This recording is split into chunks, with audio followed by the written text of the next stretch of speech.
Okay, let's dive right into this explainer.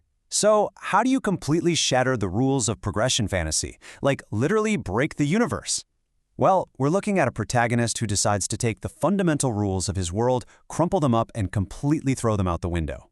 In a universe where power is earned through blood, sweat, and just decades of grueling ninja training, this guy decides to rewrite the blueprint entirely and hack the whole system. 10. That's it. That is the age of our protagonist, Kazuki, when he essentially reaches godhood. I mean, think about it. In a world where legendary figures spend 50 years perfecting a single jutsu, Kazuki has already lapped them by his 10th birthday. He isn't just a prodigy here, he's an absolute anomaly.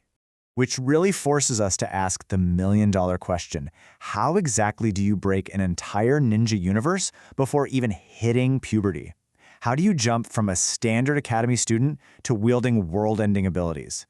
Well, the answer lies in a perfectly executed and frankly almost terrifying strategy of min-maxing.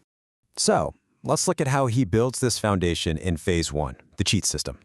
Basically, Kazuki possesses this mental combat arena. It's a cheat system where a new roster of legendary historical fighters appears every single month.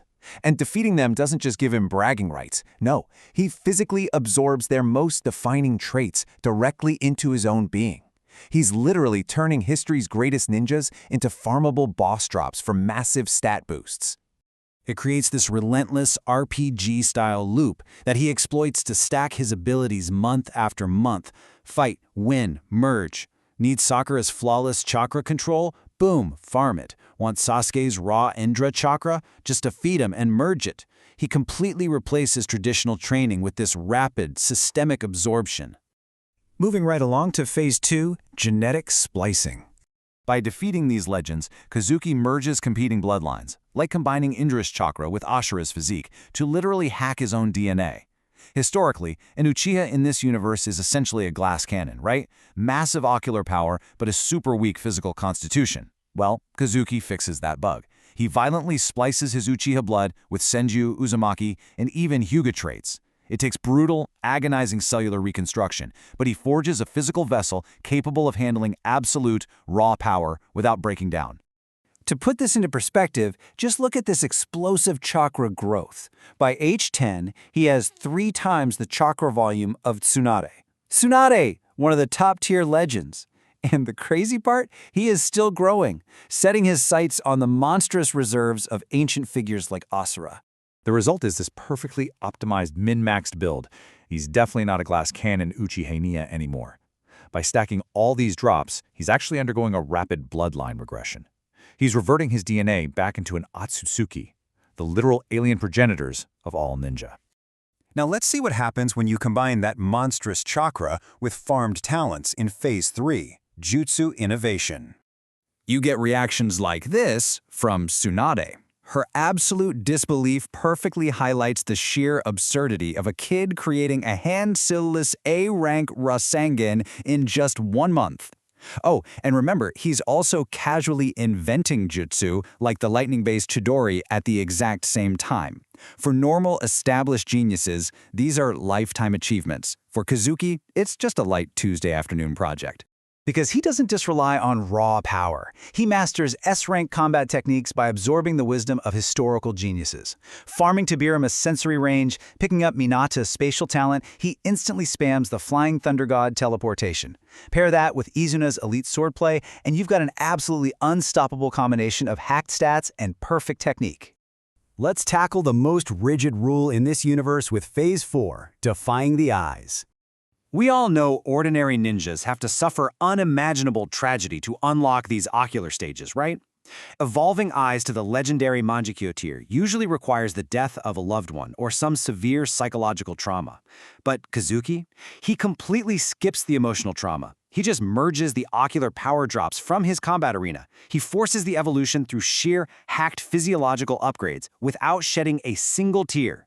With his perfectly merged Otsutsuki-like body and senjutsu, he just flat-out bypasses the universe's ocular rules. Susanoo is supposed to be strictly locked behind the Mangekyo Sharingan, but Kazuki's raw physical stats and immense yin chakra are so overwhelming that the universe basically glitches and grants him the Susanoo anyway. Which leaves even the most knowledgeable figures, like Mito Uzumaki, completely bewildered. Imagine being an expert who spent decades studying these bloodlines, only to watch everything you know about ninja biology get casually thrown out the window by a 10-year-old boy. All right, on to Phase 5, Perfecting Sage Mode.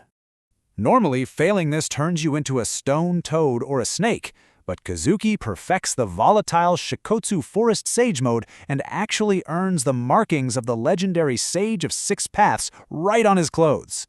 Normal humans absolutely cannot absorb this energy without massive risks, but Kazuki? He uses his monstrously enhanced physique to just casually domesticate nature itself.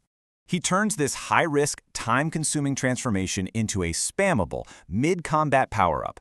While other legends literally have to sit perfectly still for minutes just to gather energy, Kazuki activates his Sharingan, hyper-focuses, and dynamically pulls in natural energy right in the middle of a brawl. It is utterly broken. Which brings us to our climax, Phase 6, the Otsutsuki Evolution.